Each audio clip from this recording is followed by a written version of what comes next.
All right, good morning. This is Mike Patty with America's News Now, and I've got Eric Thomas, the hip hop preacher, live on the line. I'm so glad to have him here. Mr. Thomas, welcome and good morning. Hey, thank you so much for having me on the show. I know there are probably a million and one other individuals that you could have asked to do this, so it is truly a privilege to be able to be on today, to be alive first and foremost. I don't know if I told you, but I'm vertical. I'm standing up. I don't have any kind of machines attached to my body, oxygen or anything. So it's just good to be alive today, and I hope that whoever's listening today, that they might be able to take away something from this program. I appreciate that, Mr. Thomas. I know a lot of times I myself take things for granted, and you kind of help put things in perspective. Becoming one of your fastest, biggest fans. Well, let me go ahead and get to our questions because I know you've got a lot of valuable insight and input that a lot of our viewers or readers could profit from. But I guess my first question is, how do some of the challenges that you face today, how are they similar or different to some of the challenges you faced early on in your career? That's a good question. To be honest with you, I never thought about it before. But I really think that challenges they come in the same costume. I don't think that they really change a lot. You talk about the will to persist. You talk about the will to overcome obstacles. I think they're all the same. I just think the difference between the obstacles that I face today and the obstacles that I faced when I was a teenager is really the way I saw those obstacles. When I was younger, I saw them as something that was in my way, something that hindered my progress. I saw myself as a victim almost. But I think, as an older gentleman, now I see those obstacles as really as weights. When you lift weights, you understand that in order to build your muscles, you got to tear your muscles first. And I see obstacles as those weights, if you will, that are actually making me stronger. So, when I was young, I was homeless. I was a high school dropout. Nothing has really changed. I have a mortgage now. Nothing has changed. I'm still in school working on a PhD. So some of the same challenges that I had, when I dropped out, I still have as a PhD student. But I just think that I have coping skills now that I didn't have when I was 16 or 17. I use a support system. I don't think that I used a support system when I was younger. I saw it as me against the world. I read now to get myself through certain things, and I don't think I was reading when I was 16 or 17 years old. So I think that, again, that the situations are the same, the trials and tribulations are the same. I just think that my perspective has changed, and I see things a little differently. And that single aspect gives me the ability to to jump those hurdles, as opposed to when I was younger, I fell to those hurdles. So as you overcome obstacles, you actually gain strength and confidence. And what I can really relate to is when you're being young, maybe everybody's your competition and out to get you, as opposed to who can I look to for help and who can help mentor me and help me along the way. That's a whole different attitude than me against the world. Absolutely, absolutely. And again, I just think youth is wasted on the young is what Jimmy Stewart said in the movie It's a Wonderful Life. And I just think when I was younger again, for whatever reason I felt isolated. I think maybe because my biological father wasn't in my life and I had not processed that. I had not healed from that. I really did see myself being alone. But I tell you, through Facebook, college, through the profession, I just have so many people rooting for me, so many people who support me, that it would be challenging right now to go through my trials and tribulations the same way I went through it when I was younger. You mentioned not having a father figure when you were younger, which kind of leads me to my next question. What types of challenges are you seeing, or do people in your audience say, hey, look, Mr. Thomas, here's what I need help with, or, here's kind of a challenge I'm facing. What are you hearing from them? Well, I don't know if it's one single challenge, but I think what I'm hearing is that individuals don't have the stamina. Individuals don't have the bite or the fight, the motivation, the will to get through certain things. think really that's what we're looking at. You know, a lot of people are calling me ET. I've been trying to lose weight. You know, and I'm like, look, you're not the only one trying to lose weight. There are people who've been trying to lose weight for years, and some have done it. You know, if you watch The Biggest Loser, there are people who've lost hundreds of pounds, you know, who've kept it off. And so I think really what I'm hearing is that people are looking for, they're looking to find out how does one become motivated?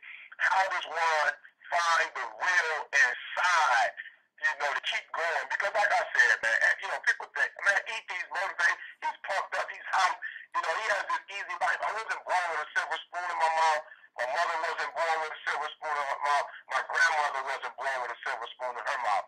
You know, but what happened is somehow in my life I found something within me, and I just think that's what people are missing.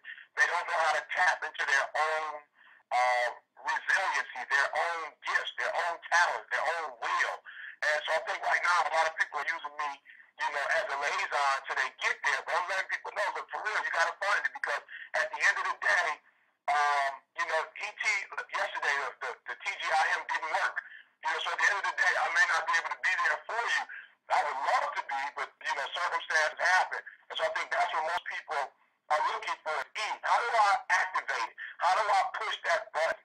How does that aha moment happen for me? I think that is the common thread that I'm hearing through most of the people who are inspired by me currently. What group did you? I know you speak to a lot of groups and speaking engagements. What was your favorite group that you spoke to and why? I have to say, man, graduation. I spoke for one of the graduation programs at Oakwood College, which is the university that I graduated from.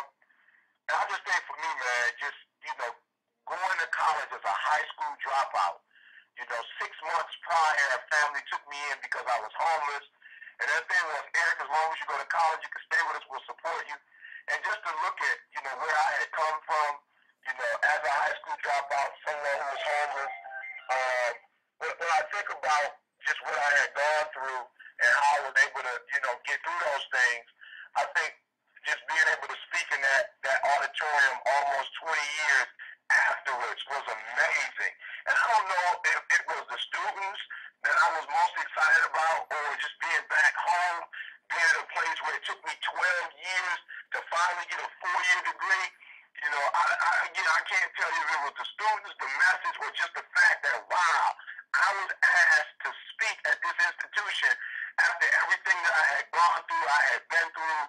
It was amazing. It was an amazing day that day.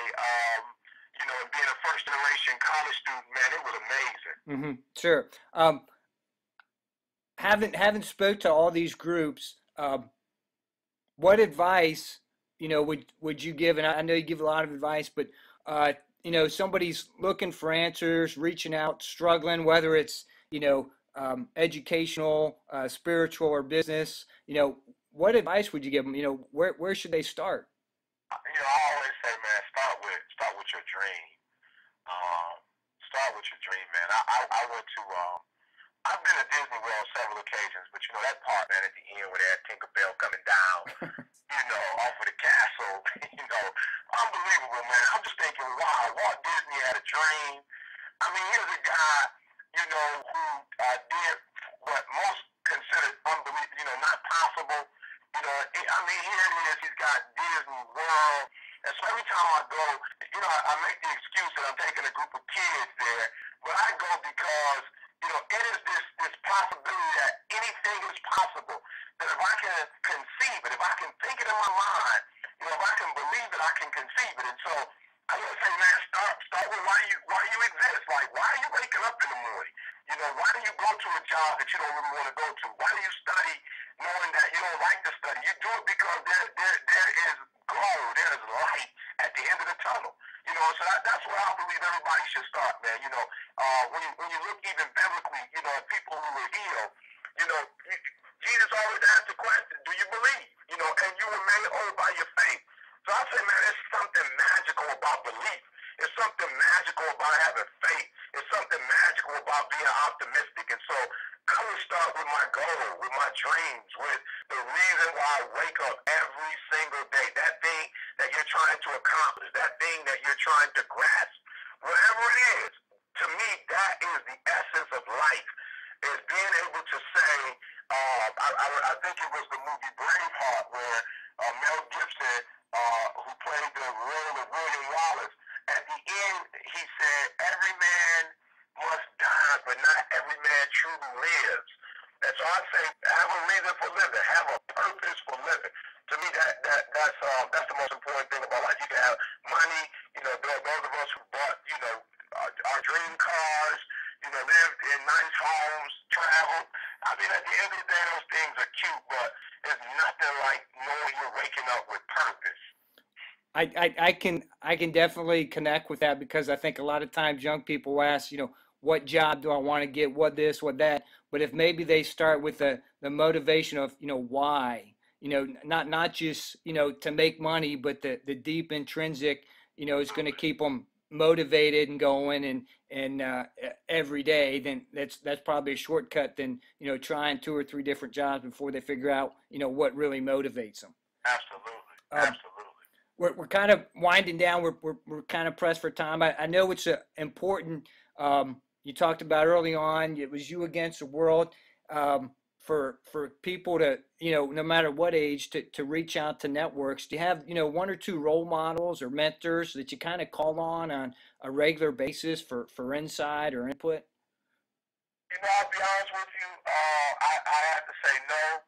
There's a brotherhood that I am associated with, a group of men that we're accountable for one another. But I'll be honest with you, man, this is a great country. Great country, but there's a time in, America's history that I don't know if we could all be proud of, but, this whole idea of, the times of slavery. And I draw from that a lot, man. I draw from the fact that, there was a time in this history, this great country's history, where my ancestors were not allowed, to go to school, that they were not allowed to have certain jobs, that they couldn't drink from the same water fountains. And that inspires me because now here I have an opportunity, after this great civil rights movement, that was not just for people of color, but women, people of all walks of life. And we have opportunities now. There's no excuses. President Obama is now, the first minority president. And so that's my motivation, is that I have a chance at the American dream. Every day I wake up, I have a chance to go to school. I have a chance, economically. I have a chance, to be what I want to do and see the world. I have a passport like so many Americans, and I have a chance, man, there's no limit. So that's really my motivation, man, that there was a time in this history that my people were, they were limited, that they didn't have total access, and I have it now. And so there's absolutely no excuses. There's no reason for me not to put in 120% every single day and to explore the possibilities and to be and do everything I could do. So, no, I don't have a specific human being that I look up to like that, but I do have a group of men. We wake up every morning. We pray together. We talk about our goals, our dreams. We hold each other accountable. We read motivational material, and we're on the phone from about 5:30 to maybe 8:30 every morning, just giving each other a kickstart, a jump start. So those are the individuals that inspire me in my past. People like Gandhi, people like Mother Teresa, people like Dr. Martin Luther King Jr. It's people like that inspire me. Winston Churchill. It's individuals like that inspire me to be great. Very well said. We're kind of winding down on time. We got about 60 seconds. What are you working on next, and how can people get in contact with you if they want to touch base with Eric Thomas, the Hip Hop Preacher? We're working on the book, the audio book, and then the book, we're looking to release it 2011. You can reach me at thehiphoppreacher.com. Again, thehiphoppreacher.com. And of course, I'm on Facebook. If you go to thehiphoppreacher.com, you can follow me through tweet, or you can follow me through Facebook. And just looking for another great year of serving, man. This has been an awesome year.